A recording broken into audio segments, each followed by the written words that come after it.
Okay, guys, this is Ascension Series video number 5. This is going to cover the healing spiral. We don't heal in a straight line. Time doesn't really flow in a straight line. But whenever things start to spiral and layers start to release, it can be disconcerting because we're taught in a linear structure. So we want to develop a checklist for shadow work. And you're like, I'm going to tackle my shadow work today. And today I'm going to handle everything with my ex. And it's not possible. It's not possible. It's not possible in one go. It's not a checklist. It's a journey. The way that it really works is you get serious about your shadow work. You get clear and you're getting really good direction and you tackle it. You face that event, whatever it was. And you get to the place where you have given forgiveness to everyone involved, including yourself. You've given love to everybody involved, including yourself. And you've been grateful to everybody involved for showing up for your lessons, including yourself for realizing the lesson. And then you let everything go and you feel really great about that. And you should absolutely give yourself a golf clap, celebrate that success. And then in the divine timing, because divine timing just literally means when your soul is ready for more, you get more. That next layer rises. So you could equate it to like how a wound heals, it scabs over, you soak for a while, debride off the scab, the new scab forms, but it's not as big. A little bit less traumatic to debride it. Each time it's a little bit better, but it still takes some time to heal fully and completely. Well, that's the same thing with our core wounds. It's the same thing with our shadows. Those events created a wound in our energy with different and varying layers of depth. And it is not for me to decide how deep it goes. You didn't get to decide how deep it goes, but it goes as deep as it goes. Now, I'm not a huge fan of past life regression and going back and unearthing trauma to then heal it because I feel like that's actually creating more trauma to heal. But you do have to go back to the event enough that you can tap into opening the door to healing with love, forgiveness, gratitude, and then letting it go. And when you do that, then the next layer rises. Well, when you get into a pattern of doing that, it can literally feel like the words that I used, and you may or may not resonate with this, but the words that I used to describe how I felt was, I felt like an obelisk in a tornado. All these things were swirling around me that were ready, and I was ready to deal with them. But obviously, I'm not going to deal with them all at the same time. But I also felt very grounded and centered. That's why I used the term obelisk, because I didn't feel like I was in the tornado anymore. That's the difference. That's how you know that you're in control and you've taken your power back. So the chaos can be swirling around you. But when you stay centered and grounded in your truth, who you are, your essence, what is for you, what is not for you, then you are less a part of the storm and more a part of the navigation. So when we reframe anything that we're dealing with from a straight line to a spiral, you get movement, you get mobility, you get oscillation, you get the vortex. You see the energetic imprint of that because not everything you encounter has the same frequency, but it all has to be dealt with in divine timing. People used to say divine timing all the time, and I was like, what the hell does that mean? Because I knew time in theory doesn't exist. Like we're literally in all of our experiences at the same moment, simultaneously in all the different dimensions. So they, in this dimension, things are set up for us linearly so that our mind doesn't fry. But once you ascend and you have a higher frequency, you can process more. So that's whenever you start to have the enlightenment and the embodiment of the lesson, and you go, yeah, I can see how all this is happening at the same time. But you still have to focus on what you can focus on, what you can process. You don't want to become overwhelmed. That's how you control your navigation. That's why you don't just jump into someone else's plan for ascension or healing or whatever, because yours really does need to be custom to you. So now you've reframed it. Now you get that the progress you've made has not been wasted. It's actually sped things up, but you still have to be in control of what you tap into. So that's when your wisdom is arriving from your higher self and is saying, we can let that float for a while. This is what's really the next crook. This is the next thing that's stuck that needs to be moved on. And you don't go back and relive it, really. You only go back to feel the pain. And most of us don't like pain. And we avoid it at all costs. But when you avoid the pain of an event, you're running from the actual fuel that helps you heal. You need the pain. You need the trigger to unlock what the actual wound is. See, my heart can be broken from a failed relationship, and your heart can be broken from a failed relationship, but the wound is very different. The circumstance is kind of the same, but the wound is very unique and very different. It's not for me to determine how you heal that wound. You have to go there and do it yourself. That's why you don't outsource your shadow work. You can't. You have to go and walk the walk yourself. It's your journey. So you have the same memory, the same pattern, the same emotional category, but you have a new awareness and a new capacity, which allows you the ability to make a different choice. So if you're going back and you're doing your shadow work, but you're repeating old bad non-serving habits, take a pause. And that is your shadow work. Why do I keep repeating the same thing? We had this come up with one of my soul sisters, and she's processed a lot of shadow work, a lot of shadows, a lot of layers, but they kept coming up. And the general consensus is if something keeps coming around in your vortex, you haven't completely dealt with it. And we figured out over time with her that she was doing all the LFG, but she was missing the fourth step, which was truly letting it go. So if you're kind of nostalgic about events, if you're kind of that being that likes to say things like, I want things to go back to the way that it was, you're doing yourself a disservice and you're not truly letting things go. So that is a reframing and a specific area of shadow work that you have to work through yourself. What really is being said in that moment is that I felt better in this moment before the event, and I want to go back to feeling good again. But in reality, if you went back there, you had all the need for that event to come up. You needed that lesson. You needed the growth. So you don't want to go back to pre-growth. You want to be on this side of it. So now let's reframe that. You're going to say, I want a healed and balanced relationship where my give and take is equal and reciprocal.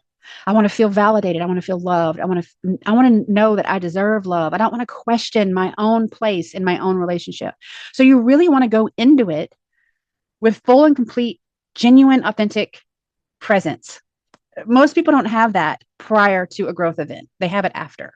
So why would you want to go back to the way it was? It's just a level of comfort. We like to be comfortable, but we don't grow when we're comfortable. We grow where there's friction.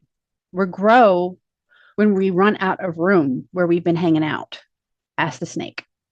And as you come out of the year of the snake, which is 2025, into the year of the horse, which is 2026, that demands that you ground and you center and you have purpose and you're sentient and you feel and you're very sensitive and you run toward your desires.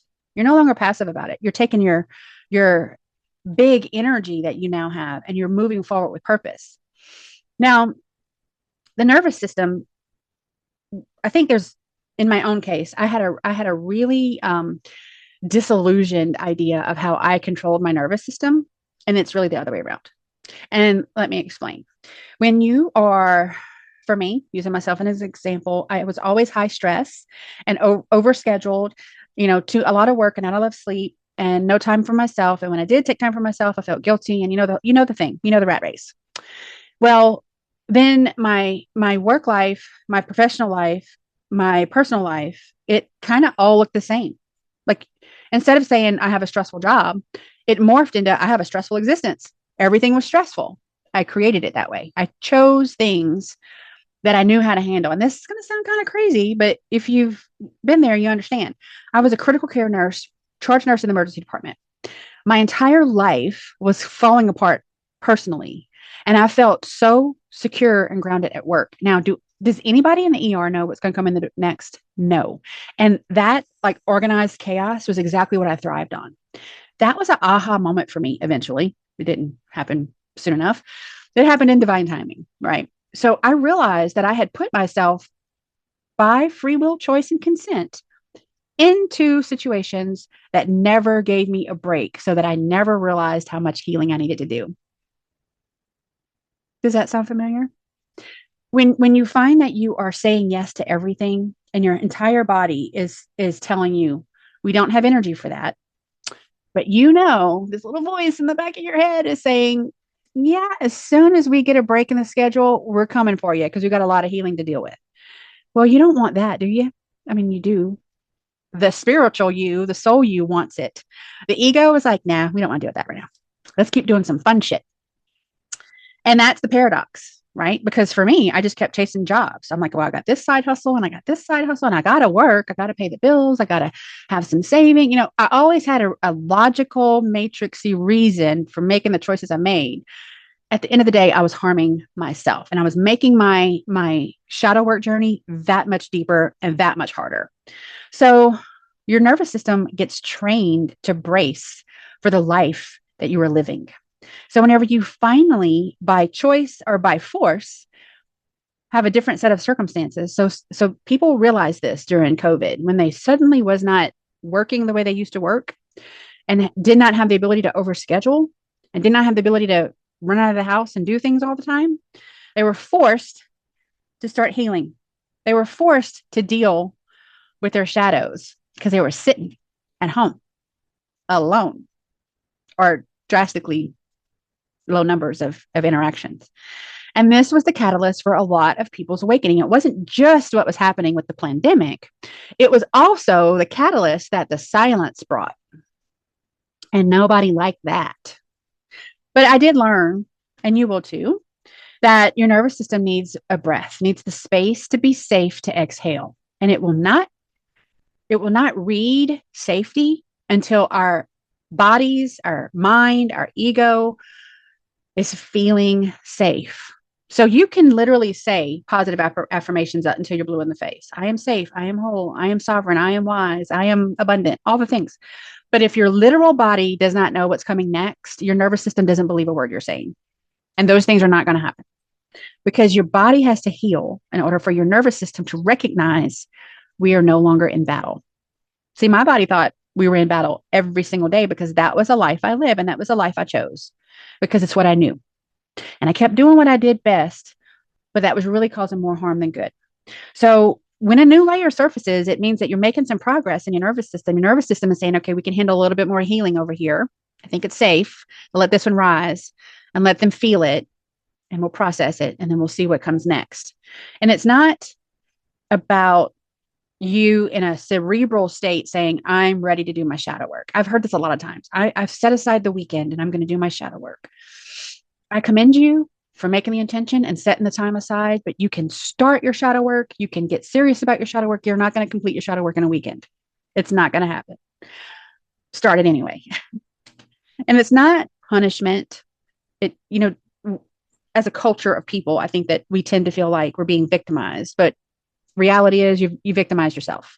Reality is you made choices over and over and over again that created the space for events to take place. And that's where the forgiveness of yourself comes in. That's where the love for yourself comes in. And that's where the gratitude is like, I survived this. And I was so blind to the truth. I was so shut down in my heart and I still survived it. It's your gnosis bringing you through. That's your higher self, your wisdom of all your past lives helping you.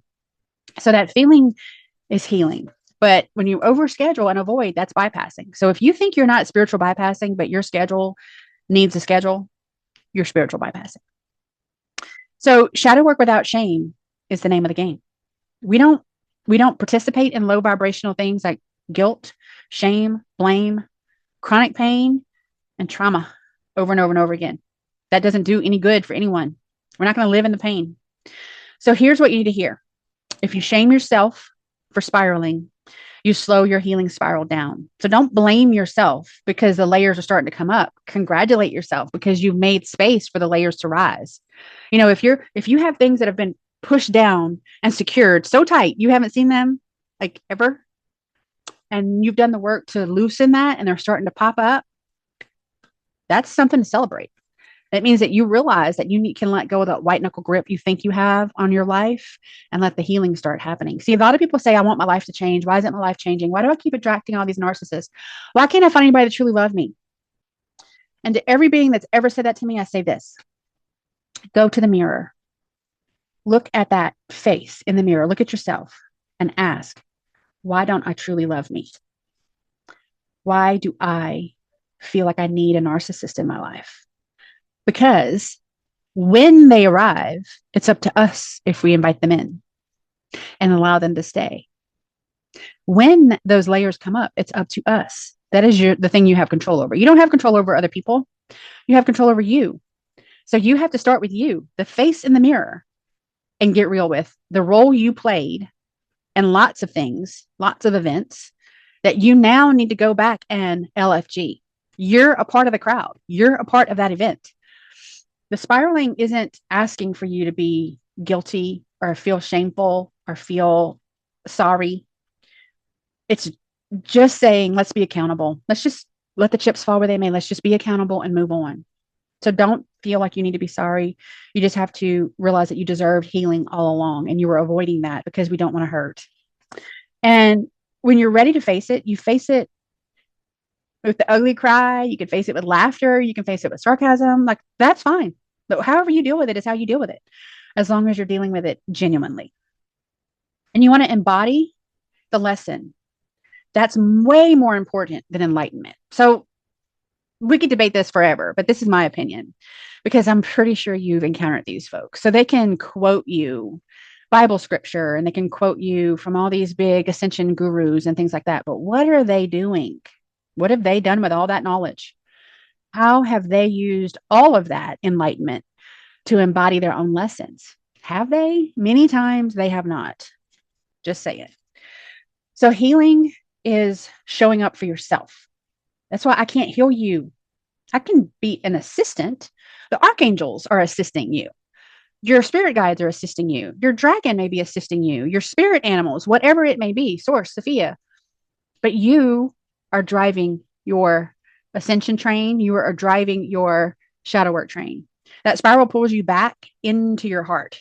You're not spiraling out of control. You're spiraling in to control yourself, taking your power back.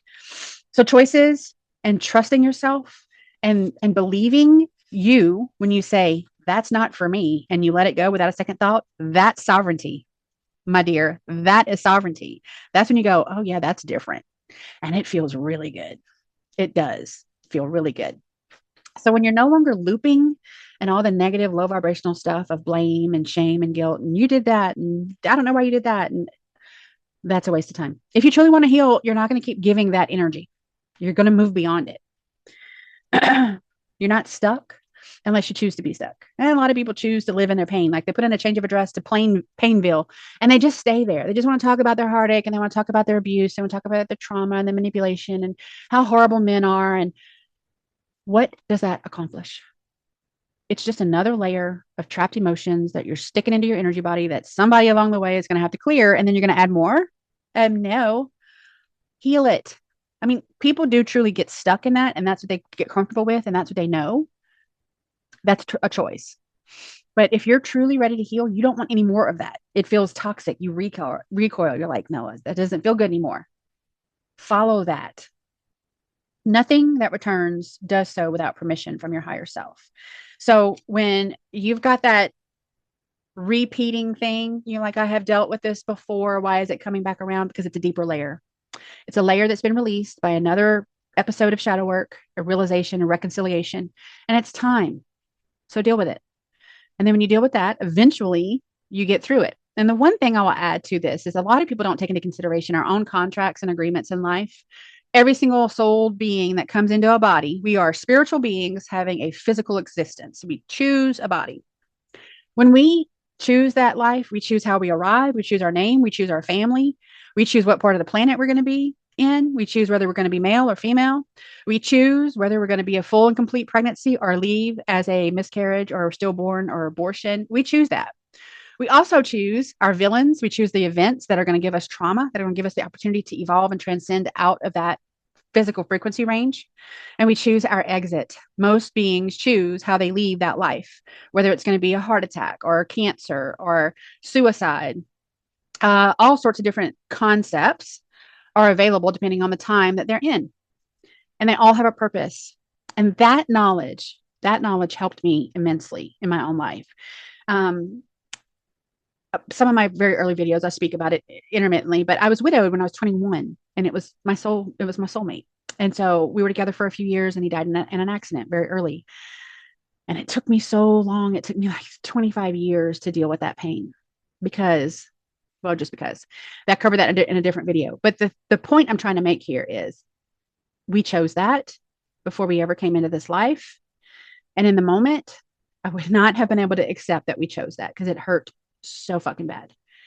But now, many, many years later, I can see how I needed the growth that came after he left, the physicalness, after he left the physical form. And it was just me and the energy. I needed it. And I became grateful over time. But in the beginning, I was not there. So I understand if you're in that moment right now and you're hearing me say this, that you want to throat punch me. I get it. But sit with it. It's going to be a little while, and that's okay. You take as much time as you need. But we often soul contracts our most traumatic events in life. And that is your why. Because I see a lot of people get stuck in the why. And for me, anyway, when I realized it was all part of the contracts and agreements, the why was off the table. Now I just needed to heal it.